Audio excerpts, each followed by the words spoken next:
దేశ రాజకీయాల్లో కీలక పాత్ర పోషించడమే కాకుండా రాష్ట్రంలో అత్యధిక జనాభా ఉన్న యాదవ జాతికి కేబినెట్లో చోటు లేకపోవడం సిగ్గుచేటని రాజారాం యాదవ్ అన్నారు. బుధవారం నర్సంపేట, మాదన్నపేట రోడ్డులో యాదవ సంఘం కార్యాలయంలో మీడియా సమావేశం నిర్వహించారు. ఈ సమావేశానికి యాదవ సంఘాల జాక్, నర్సంపేట నియోజకవర్గ బాధ్యులు, బీసీ ప్రజా సంఘాల రాష్ట్ర నాయకులు ఆబోతు రాజు యాదవ్ అధ్యక్షతన నిర్వహించడం జరిగింది. సభ అధ్యక్షులు రాజు యాదవ్ మాట్లాడుతూ యాదవులు ఆర్థికంగా, రాజకీయంగా అభివృద్ధి చెందుకుంటూనే బీసీలకు అండగా నిలవాలని అన్నారు. ఈ కార్యక్రమంలో ముఖ్య అతిథులు బీసీ జనసభ రాష్ట్ర అధ్యక్షులు రాజారాం యాదవ్, అఖిల భారత యాదవ సంఘం రాష్ట్ర ప్రధాన కార్యదర్శి గోవర్ధన్ యాదవ్, తెలంగాణ యాదవ జర్నలిస్టు ఫోరం రాష్ట్ర అధ్యక్షులు కృష్ణ యాదవ్, అఖిల భారత యాదవ మహాసభ జనగాం జిల్లా అధ్యక్షులు, బీసీ కులాల ఐక్యవేదిక రాష్ట్ర వర్కింగ్ ప్రెసిడెంట్ సిద్దిరాజ్ యాదవ్ తదితరులు పాల్గొన్నారు. ఈ నెల 30వ తేదీన యాదవుల ఆత్మగౌరవ సభ ఇందిరా పార్క్ లో నిర్వహిస్తున్నామని, యాదవ్ బిడ్డలంతా తరలివచ్చి సభను విజయవంతం చేయాలని సందర్భంగా వారు పిలుపునిచ్చారు.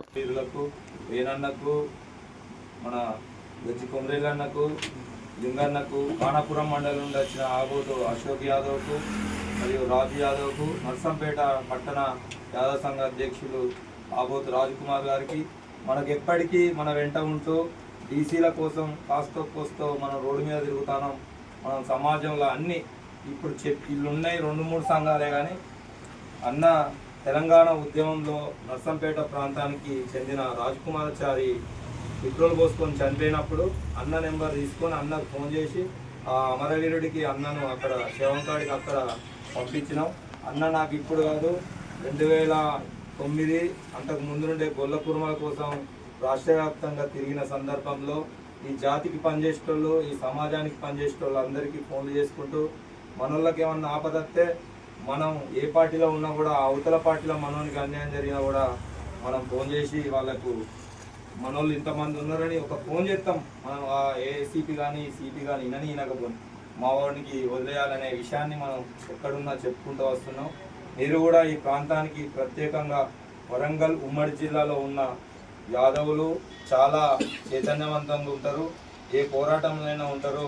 ఈ ప్రాంతం కూడా పాకాల నీళ్ళు అయిన యాదవులు చాలా ధైర్యంతో ఉండేవాళ్ళు. మీ యొక్క యుద్ధంలో, మీ యొక్క పోరాటంలో ఈ ప్రాంతం నుండి సైనికులుగా, యుద్ధ వీరులుగా మేము ఉంటామని సందర్భంగా తెలియజేసుకుంటూ ఈ యొక్క అవకాశం ఇచ్చి మాకు వచ్చినందుకు ప్రత్యేక ధన్యవాదాలు.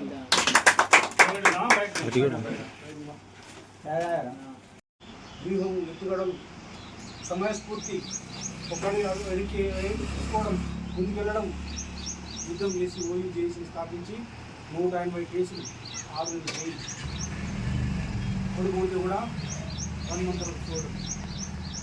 తెలంగాణ విద్యార్థి ఉద్యమానికి మొత్తం నాయకత్వం వహించి దాదాపు 2-3 సంవత్సరాలు ఆ ఉద్యమాన్ని నిప్పు కణికలాగా సాగించి మనం ఊర్లో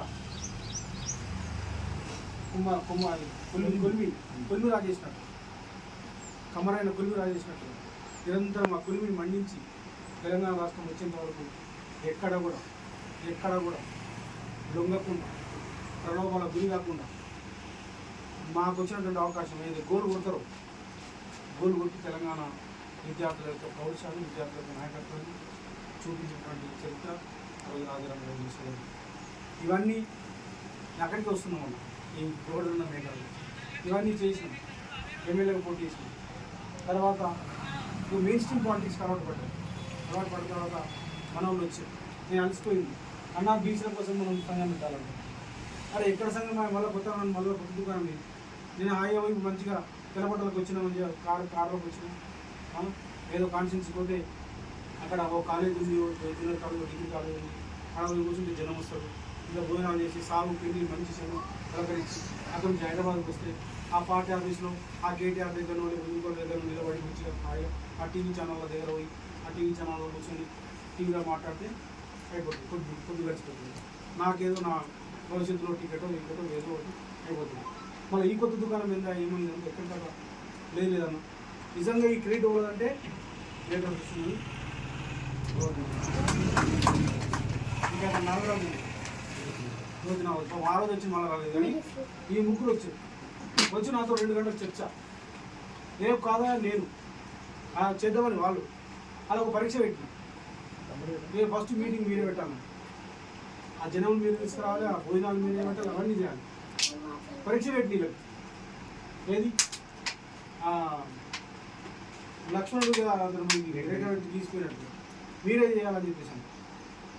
అన్ని ప్రోగ్రాంలు చేసి బ్రహ్మాండంగా అనేక కార్యక్రమాలు ఇలా బీసీల కోసం కులగణన జరగాలని 42% రిజర్వేషన్ కావాలని మరి పెద్ద ఎత్తున ఉద్యమాలు చేసినటువంటి చరిత్ర బీసీ జనసేన. దురదృష్టం ఏంటంటే ఈ చరిత్రని ఈ వారసత్వాన్ని కింద చర్చ చేసే నాయకత్వం లేదు. మన కమ్యూనిటీలో ఏంటంటే విడిచెట్టు మనకు మంది మందిలో పడుతుంది. పప్పు కూర కూడా ఉంటుంది, మంచి కమ్మ ఉంటుంది.